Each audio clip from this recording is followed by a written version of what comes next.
E o halving do Bitcoin está batendo na porta. Faltam exatamente 3 dias, né? Algo próximo disso aí, para a gente ver a redução na recompensa dos mineradores, que é basicamente um dos eventos, se não o evento mais aguardado do ano, quando se trata da criptoeconomia.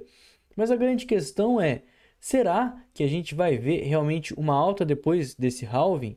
Quais são as perspectivas e o que a gente pode esperar para essa semana, além de muita volatilidade? É o que eu vou estar te explicando logo depois da vinheta.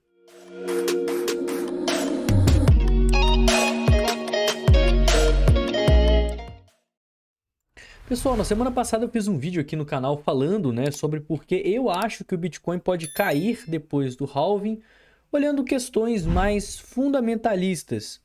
Mas nos últimos dias, né, principalmente aí ao longo do final de semana, a gente teve uma reviravolta na geopolítica global, o que fez com que a probabilidade e também o pessimismo caísse no mercado, né? E a probabilidade, eu digo, uma probabilidade de talvez queda, né? Queda ao longo dos próximos dias. A gente teve os ataques acontecendo lá no Oriente Médio, né? Irã sobre Israel. Israel já pronunciou que vai querer responder a esses ataques e a gente está vendo as tensões apenas intensificarem dia após dia. No momento que esse vídeo gravado, o halving ele está previsto para acontecer às 6 horas da tarde aqui do horário de Brasília, na sexta-feira, dia 19, faltando aí apenas 3 dias, certinho, né? 3 dias e 3 minutos para o halving ou 460 blocos. E como eu expliquei aqui, né, no vídeo que eu soltei na semana passada, essa data ela varia, mas quanto mais perto a gente chega dela, mais exata ela fica. Então é bem provável que o halving ele aconteça no final, né, do dia 19 de abril, logo nessa sexta-feira. Inclusive, olha só, já teve uma atualização aqui que diminuiu alguns minutos, né, no tempo esperado. Então estava agora 3 dias, já caiu para 2 dias e 23 horas, né, para vocês verem como funciona. Tudo isso depende no tempo aí em que se é minerado bloco. E a grande questão é essa: 3 dias do halving e altcoins estão caindo, pressão sobre o Bitcoin com base lá no Oriente Médio, né? A gente está vendo todo aquele caos instaurado aqui no mercado, várias criptomoedas caindo pra caramba, tem até algumas que estão se performando bem, mas em sua maioria o mercado cripto está passando por correção. O Bitcoin aí que nos últimos dias chegou lá nos 71 mil dólares, né? A gente até fez vendas aqui na sexta-feira nos 70.900, Bitcoin chegou próximo aos 63.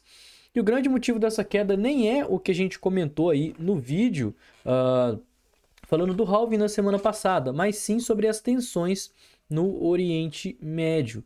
Isso porque a indústria cripto está replicando justamente a performance dos chamados Venture Capitals, que são VCs, né, ou então capital de risco aqui em português. Então, as criptomoedas elas são consideradas de certa forma como um capital aí de risco e consequentemente, né, face a essa indecisão e toda essa tensão geopolítica mundial, os investidores eles estão tirando exposição ao capital de risco e indo para alguns ativos um pouco mais conservadores por conta das tensões acontecendo no Oriente Médio.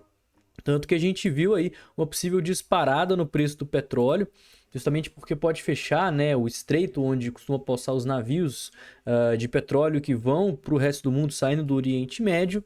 E se a gente vê uma alta do petróleo, a gente pode estar tendo uma inflação generalizada, em especial nos Estados Unidos, o que pode fazer com que os bancos centrais do mundo inteiro, incluindo o próprio Banco Central americano, opte por manter a sua taxa de juros alta e quem sabe até mais aumentos na taxa de juros, uma vez que esses ajustes na taxa de juros eles são de certa forma muito delicados de estar fazendo, né? A gente teve até casos aí algumas décadas atrás nos Estados Unidos, onde tiveram aí corte e aumento na taxa de juros, corte e aumento na taxa de juros, onde o país ficou em recessão aí por quase uma década, né? Então, o atual presidente do Banco Central, Powell, ele tem que saber certinho e de uma forma muito cautelosa a hora de estar fazendo esses cortes aí na taxa de juros para estar fazendo ele de uma forma saudável, sem que o mercado sinta muito e sem que ele resulte ou numa recessão muito intensa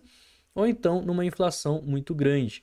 E é justamente essa que é a grande questão. Se a gente vê um aumento no preço do petróleo, a gente pode ver inflação e, consequentemente, né, o problema para a inflação se contém aumentando ou se mantendo a taxa de juros elevada. Então, só por essa perspectiva, a gente já viu as ações caírem, né? Inclusive, esses dias, todas as ações, todas as 500 ações do S&P 500 chegaram a ter desempenhos negativos, fazendo com que o índice caísse 1,2%. E, cara, para o S&P 500 cair 1,2%, isso é uma baixa muito forte, é uma queda muito forte. E a Nasdaq caiu um pouco mais, né? Porque ela constitui aí de empresas mais voltadas à tecnologia, caiu 1,79%, que também é um valor muito expressivo.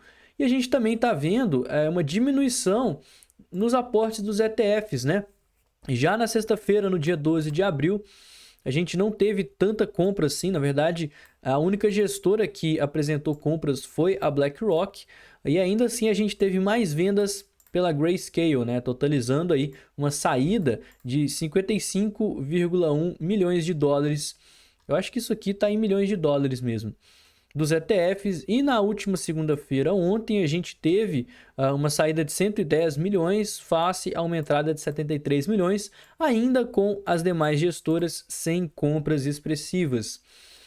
E o que a gente está vendo aqui é justamente aquela freada em todo aquele otimismo, toda aquela euforia com base nos ETFs, face à grande, a grande temor, né, do mercado e dos investidores por um eventual cenário mais intenso. Isso sem falar na possibilidade dos conflitos ficarem um pouco piores, né? Uma vez que a gente não só está vendo as tensões no Oriente Médio se intensificarem, mas caso Israel de fato inicie um conflito direto contra o Irã, que vai ser a primeira vez que isso vai acontecer na história, depois de anos ali de conflitos indiretos, né, e trocas de ameaças, isso realmente vai acontecer. E os Estados Unidos é um forte aliado de Israel, que inclusive falou que ia ficar de fora dessa guerra. Mas do lado do Irã, a gente tem aliados como a Rússia, a China e a própria Coreia do Norte, né, que são aí também aliados fortes em questão militar, e que caso eles entrem na guerra do lado do Irã, os Estados Unidos vai ter que entrar do lado de Israel, e a gente já sabe o que pode acontecer nesse caso, né? Os conflitos podem ficar ainda muito mais intensos, e tem especialistas até que teorizam a possibilidade de uma terceira guerra mundial. Eu acho isso muito elevado, né? Mas eu não duvido de nada. Então, não só ações caindo, mas renda fixa e ativos de proteção de capital estão se valorizando. Por exemplo, os Treasuries de 10 anos, né, que são os títulos de dívida dos Estados Unidos, atingiram, né, 4,64%. E essa pressão compradora é justamente os investidores buscando aí por investimentos mais seguros face a essa possibilidade aí de Israel lançar uma contra-ofensiva face ao lançamento de drones e mísseis balísticos do Irã aí ao longo do último final de semana. E a gente pode até traçar um paralelo sobre por que o Bitcoin ele cai em épocas de crise, né? Eu trouxe aqui um artigo para passar aqui rapidinho com vocês, que foram algumas crises que aconteceram nos últimos 13 anos, né? Mais especificamente falando aí nos últimos 10, que o Bitcoin já estava rodando e como que ele se performou. Porque a grande questão é que as pessoas se questionam, o Bitcoin ele é chamado de ouro digital, por que ele não está exatamente igual ao ouro? Porque o ouro sobe em época de crise, né? O petróleo está subindo, os títulos estão subindo, o ouro está na máxima histórica. O Bitcoin ele está apresentando quedas. Se ele é para ser um ativo de proteção de capital em momentos de incerteza macroeconômica e geopolítica, por que ele está caindo agora, enquanto o ouro renova a sua máxima histórica?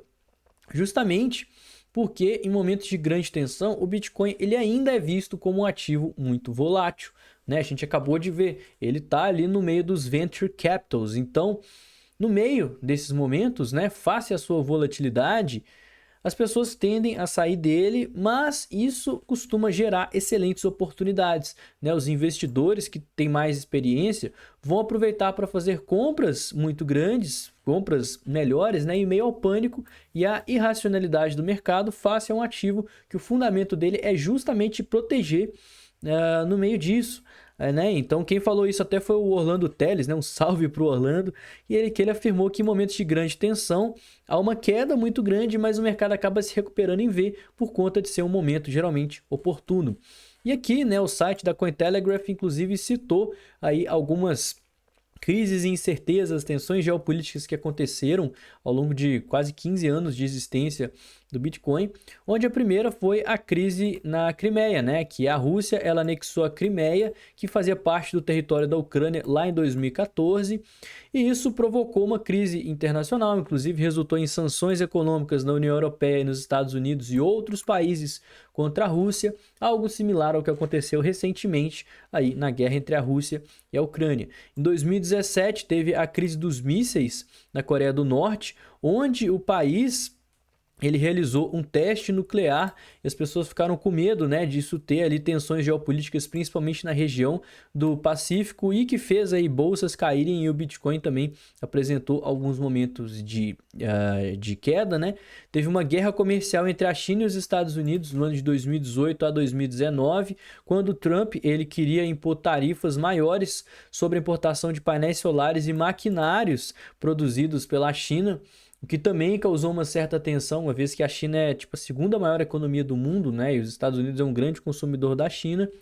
E mais recentemente, a gente teve crises do petróleo na Rússia e na Arábia Saudita que aconteceram durante o ano de 2020 na pandemia, né? A gente viu a gasolina subindo pra caramba, a própria pandemia em si, a Covid, e tensões que aconteceram entre os Estados Unidos e o Irã durante o governo do Donald Trump, quando teve um bombardeio lá no dia 3 de janeiro de 2020, eu acho que foi nessa data mesmo, que assassinou o general iraniano por parte dos Estados Unidos, ataque cujo qual foi ordenado pelo então presidente Donald Trump, certo? E todos esses momentos a gente teve uma queda muito forte, né? Com uma recuperação. E mais recente a gente teve a invasão da Ucrânia pela Rússia, a Rússia invadindo a Ucrânia, que a gente até comentou bastante aqui no canal da época.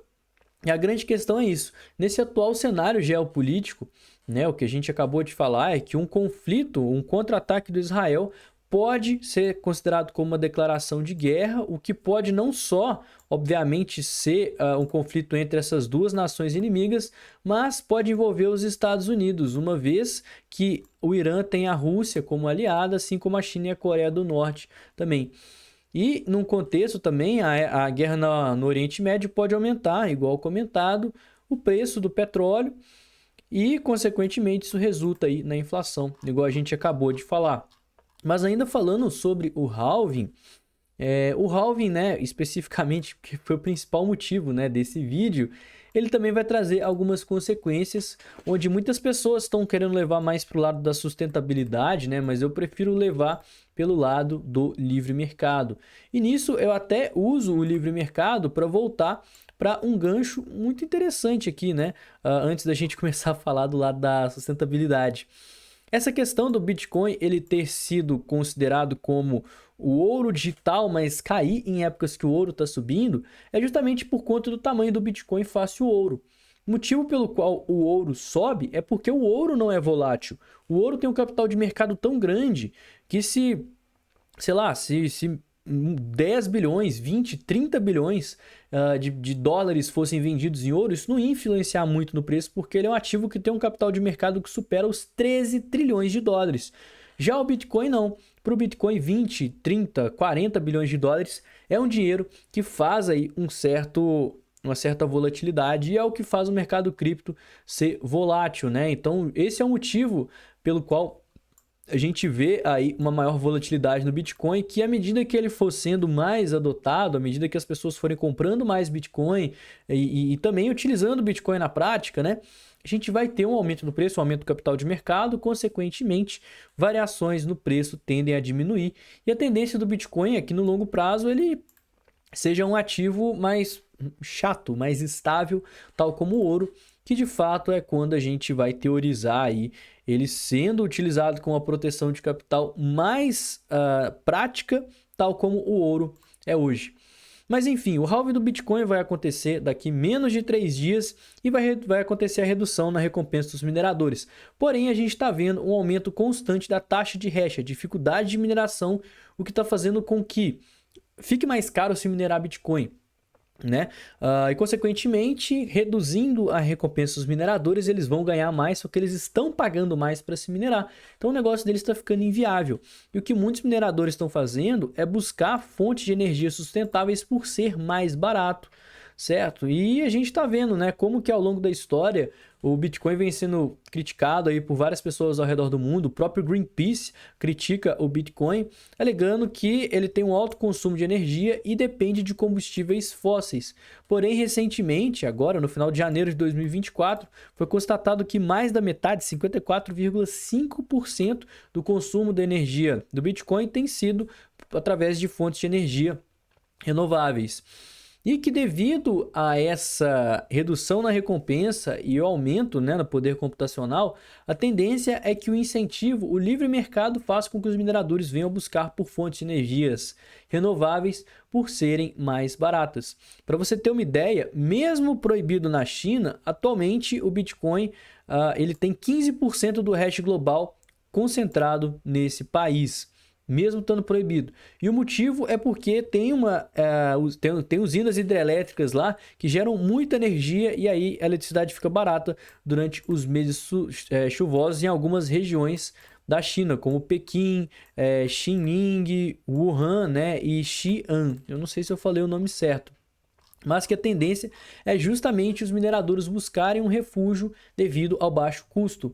Tanto que a gente teve recentemente questões no Paraguai, né, que eu tô até querendo trazer um novo vídeo atualizando sobre essa situação aqui, sobre o possível banimento do Bitcoin no Paraguai por conta da rede elétrica, mas o governo ele já fez um estudo e viu que compensa tá minerando Bitcoin porque o Bitcoin gera renda e devido à usina de Itaipu, a eletricidade lá é barata. Então, vários mineradores dos Estados Unidos, que atualmente é o maior país de mineração do mundo, estão querendo vir para o Paraguai justamente por conta do custo de mineração que utiliza, né, a usina hidrelétrica, que é uma energia muito mais sustentável do que as que estão lá nos Estados Unidos, tá? Então, cenário rápido aí sobre... Rápido não, né? Mas um pouco mais abrangente, focado nessa semana sobre as perspectivas que a gente tem que ficar de olho para o halving. Eu particularmente acho, galera, que o halving acontecendo, a gente vai ver uma alta, porém, daqui a alguns meses, que é quando a gente vai ver o efeito prático da redução da recompensa acontecer. Mas face a essas tensões e também a superprecificação do halving que a gente viu ao longo de alguns meses atrás, o pessoal falando de ETF, falando de halving, isso fez com que o Bitcoin pela primeira vez superasse a máxima histórica antes do halving acontecer. Então eu acredito que isso, juntamente com as tensões geopolíticas, podem resultar em uma eventual queda do mercado que também resulta em oportunidades, cujas quais eu estou falando todo dia nas análises que eu posto aqui de manhã. Certo? Não esqueça aqui dos nossos apoiadores do canal, que é a corretora BingX, que permite com que você faça suas operações sem KYC, e também, né, a rede social Token.com, que é a rede social das criptomoedas. Todos os links para você se cadastrar estão aqui embaixo na descrição desse vídeo. E se cadastrando por lá, você também vai ajudar aqui o canal. Não esquece de me seguir também nas redes sociais. Eu vou ficando por aqui. Tenha um excelente dia e uma ótima semana. Valeu, galera. Falou!